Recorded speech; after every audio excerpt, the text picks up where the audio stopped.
Hello friends, मी मेघाच boutique या चॅनलवरती तुमचं अगदी मनापासून स्वागत आहे। आणि आजचा जो आपला व्हिडिओ आहे तर तो थोडासा स्पेशल आहे। बघणार आहोत की साडीवरचा जो ब्लाउज आहे, तुमची कोणती साडी कशी आहे त्याच्यावर आपण ब्लाउज जो आहे कसा शिवून घ्यायचा आहे।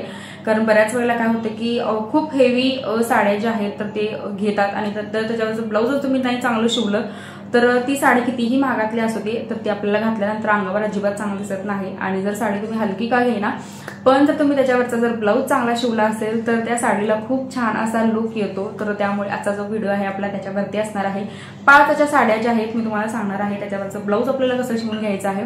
आता पहिली जी साडी आहे तर ती कॉटनची आहे। आता कॉटनची जी साडी आहे तर ती बऱ्याच जणांना आवडते, बऱ्याच जणांना आवडत नाही।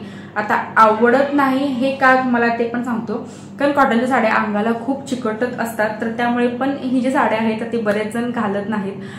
पण आता कॉटनच्या साडीवरचं ब्लाउज कसं शिवायचं बघा, मी साईडला इथं फोटो वगैरे दिलेले आहेत। आता सध्या जो ट्रेंड चालू आहे तर तो बोटनेक, हायनेक आणि कॉलरचा चालू आहे। जर तुम्ही ऑफिसला वगैरे कॉटनच्या साड्या जर घालून जात असाल तर तुम्ही अशा प्रकारचे जे ब्लाउज आहे तर ते स्टिच करू शकता। मी तर साईडला तुम्हाला फोटो वगैरे दिलेले आहेत आणि कटिंग स्टिचिंग काय माझ्या चॅनलवरती तुम्हाला भेटूनच जाईल। बोटनेक वगैरे हायनेकचे पण आहेत तर ते तुम्हाला भेटून जाईल। सो तुम्ही जर कॉटनच्या साड्या वापरत असाल तर तुम्ही अशा पद्धतीचे जे ब्लाउज आहे तर ते स्टिच करू शकता किंवा स्टिचिंग करून घेऊ शकता।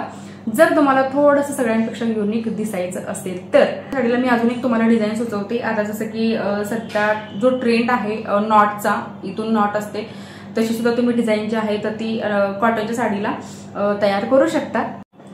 तर आता दुसरी जी आहे तर ती आपली सिल्क साडी आहे। आता सिल्कच्या साड्या म्हटलं की काय करतात, काही जण ढीगभर इकडून तिकडून लेस लावून सोडतात आणि नंतर पॅचवर्क तरी करतात।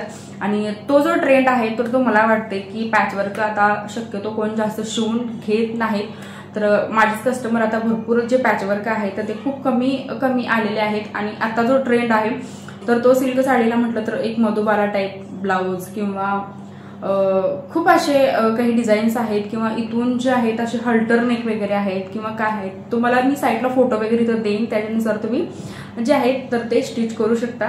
जर तुम्हाला सध्याच्या ट्रेंडनुसार जर ब्लाऊज शिवून घ्यायचे असतील तर आणि थोडं दुसऱ्यांपेक्षा युनिक दिसायचं असेल तर तुम्ही ह्या डिझाईन ज्या आहेत तर त्या स्टिच करून घेऊ शकता। कारण जास्त काय होतं की सिल्कच्या साडीला जे आहे जर जास्तच तुम्ही लेसचा वापर केलाय किंवा काय केलाय तर असं नाही की ते चांगलं दिसेलच, तर त्यानुसार थोडंफार गळ्यामध्ये सुद्धा फ्रंट बॅक नेकला जो आहे थोडासा आकार जो आहे आपल्याला चेंज करून त्या लेसचा जो आहे आपल्याला वापर करायचा आहे। जर तुम्हाला लेसच लावायचे असेल सिल्कच्या साडीला तर आता हे झालं सिल्कच्या साड्यांना फोटो पण तुम्हाला इथे दिलेले आहेत। जर तुमच्याकडे सिल्कच्या साड्या असतील तर तुम्ही अशा पद्धतीने जे आहेत स्टिच करा।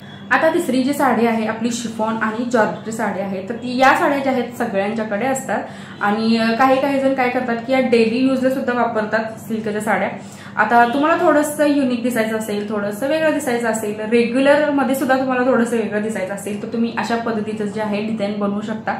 तर सिल्क आणि जॉर्जेट साडीला आपल्याला गळ्यावरती काम न करता स्लीव्ज वरती काम करायचं आहे। कारण त्याचा जो फ्लोवीपणा असतो त्या कपड्याचा तर तो स्लीव्ज वरती खूप छान आणि उठून दिसतो।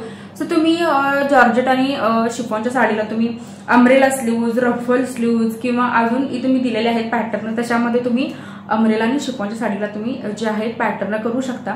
नेकला वगैरे तुम्ही आहे तसं डीप वगैरे ठेवू शकता किंवा बोटनेक ठेवू शकता, पण जास्त आपल्याला काम करायचं आहे ते फक्त आपल्याला स्लीव्ज वरती करायचे आहे। कारण या साड्यांना या प्रकारचे जे स्लीव्ज आहेत तर त्या खूप छान दिसतात। आणि जर स्पेशली माझं मत जर विचारलं तर मला ही शिफॉन आणि जॉर्जेटच्या साड्या खूप आवडतात। मी कालच एक व्हिडिओ अपलोड केलेला आहे ग्रीन कलरच्या साडीवरचा, त्याच्यावरची जी साडी आहे खूप सिंपल साडी आहे, म्हणजे 200 रुपयाची साडी आहे पण नेसल्यानंतर अजिबात असं वाटत नाही की 200 रुपयाची साडी आहे। कारण त्याच्यावरचा ब्लाउजच असा एकदम युनिक तयार केलेला आहे।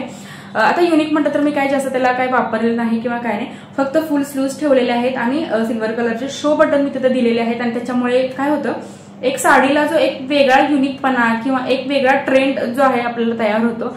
आणि नेसल्यानंतर असं कोणीही म्हणत नाही की हा ही 200 रुपयाची साडी आहे असं कोणीही म्हणत नाही। सो ब्लाऊज शिवताना आपल्याला अगदी व्यवस्थित विचार करूनच मग ब्लाऊज शिवायचे आहे, तरच तुमच्या साडीला तो एकदम प्रॉपर असा लुक तयार होतो।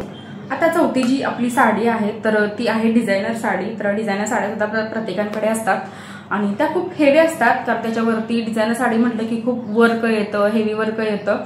तर अशा साड्यांवरचे ब्लाऊज कसे शिवायचे आहेत बघा, तर अशा साड्यांवरचे आपल्याला ब्लाऊज कधीही सिंपल शिवायचे नाहीत। डिझायनर साडीवरती कधीही तर तुम्ही बघितला असाल तर त्याच्यावरती सिंपल असं काही नसते किंवा सिंपल कोणी आता डीप यू गळा काढलाय किंवा काय असं अजिबात आपल्याला करायचं नाही। तर डिझायनर साडीला कधीही नेटचा वापर जो आहे तो तुम्ही करायचा आहे। डिझायनर साडीला जर तुम्ही नेट लावून जर ब्लाऊज शिवला तर तो त्या साडीला अजून जरा खूप छान दिसतं, मग ते प्लेन असू दे किंवा ब्रासो असू दे। जसं की आता नेटमध्ये पण भरपूर प्रकारचे आहेत असे निघलेले आहेत। जसं की डिझायनर साडीला तुम्ही इथून ट्रान्सपरंट नेक ठेवून मग तुम्ही शिवला तर चालेल, किंवा जर तुम्हाला तसं आवडत नसेल तर फक्त तुम्ही स्लीव्हजला तरी का असं ना नेटची काहीतरी डिझाईन करायला पाहिजे। तर डिझायनर साडीचे पण फोटो मी तुम्हाला दिलेले आहेत।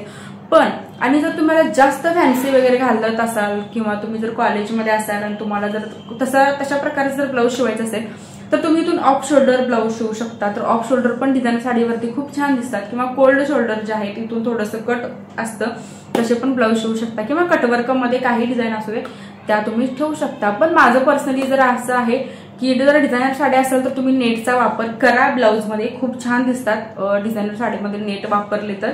आणि ट्रान्सपरंट नेक वगैरे डिझायनर साडीमध्ये खूप छान दिसतात नेसल्यावर सुद्धा। पाचवी जी आहे आपली ती आहे ट्रेडिशनल साडी। आता ट्रेडिशनल साडी म्हटलं की त्या काय हलक्या वगैरे नसतात, तर त्या खूप हेवी असतात साड्या, आणि तशा साडींना बघू शकता तुम्ही फोटो पण दिलेले आहेत। तर अशा साडींना काय, आणि अशा ज्या साड्या असतात तर त्या खास कर लग्नामध्ये वगैरे घेतलेल्या असतात, म्हणजे नवरीसाठी किंवा नवरीच्या बहिणीसाठी किंवा नवरीच्या आईसाठी। तर अशा वेळेला तुम्ही काय करायचं आहे, त्या ब्लाऊजवरती आरी वर्क किंवा जरी वर्क किंवा हँड एम्ब्रॉयडरी करून घ्यायची आहे। कारण अशा ज्या ट्रेडिशनल साड्या असतात तर त्या एक स्पेशल, म्हणजे समजा तुमच्या घरी पूजा आहे किंवा तुमच्या घरी लग्न आहे तर अशा टायमिंगलाच आपण त्या साड्या नेसतो, म्हणजे त्या खूप हेवी असतात आणि त्याच्यावरती जर ब्लाऊज शिवायचं म्हटलं तर थोडंसं आपल्याला त्याच्यावरती पण काम करायला हवं। म्हणजे त्याच्यावरती तुम्ही आरी वर्क, जरी वर्क किंवा हँड एम्ब्रॉयडरी करून घेतलात तरी चालेल। आता तुम्हाला जर असं वाटत असेल की मला इतके पैसे घालायचे नाहीयेत आरी वर्कला, जरी वर्कला, तर त्यासाठी सुद्धा खूप छान छान ऑप्शन आहेत। म्हणजे तुम्ही मार्केटमधून हेवी वर्कचे जे लेस आहेत तर त्या लेस घेऊन तुम्ही खूप छान आयडियानुसार तुम्ही त्या लेसचा वापर करू शकता, जेणेकरून तो जो ब्लाऊज आहे एकदम सिंपल शिवलाय असं नाही वाटत, थोडंसं त्याच्यावरती सुद्धा तुम्ही काम केले असं वाटतं, आणि घातल्यानंतर सुद्धा ब्लाऊज जो आहे आपला हेवी होतो। पण हे आपण फक्त लग्नामध्येच घालू शकतो, तुम्ही तो बघू शकता, किंवा काहीतरी मोठा आपला कार्यक्रम आहे त्याच्यामध्ये तुम्ही घालू शकता। आणि तशा लेस वापरून तुम्ही ट्रेडिशनल साडीवरचं जे ब्लाऊज आहे तर ते स्टिच करू शकता। मी तुम्हाला इथं फोटो पण दिलेले आहेत, ते बघून तुम्ही स्टिच करू शकता। सो फ्रेंड, आजचा व्हिडिओ तुम्हाला कसा वाटला हे कमेंटमध्ये नक्कीच सांगा। काही डाऊट असतील तर तेही तुम्ही मला कमेंटमध्ये विचारू शकता। नेक्स्ट व्हिडिओ तुम्हाला कोणता बघायचा आहे तेही मला कमेंट करून सांगा। चॅनलवर जर तुम्ही माझ्या नवीन असाल तर सबस्क्राईब नक्की करा, सोबत बेल आयकॉनलाही प्रेस करा, जेणेकरून जो व्हिडिओ मी अपलोड करेल त्याची नोटिफिकेशन जे आहे सगळ्यात तुमच्याकडे। आणि व्हिडिओ शेवटपर्यंत बघितल्याबद्दल अगदी मनापासून धन्यवाद।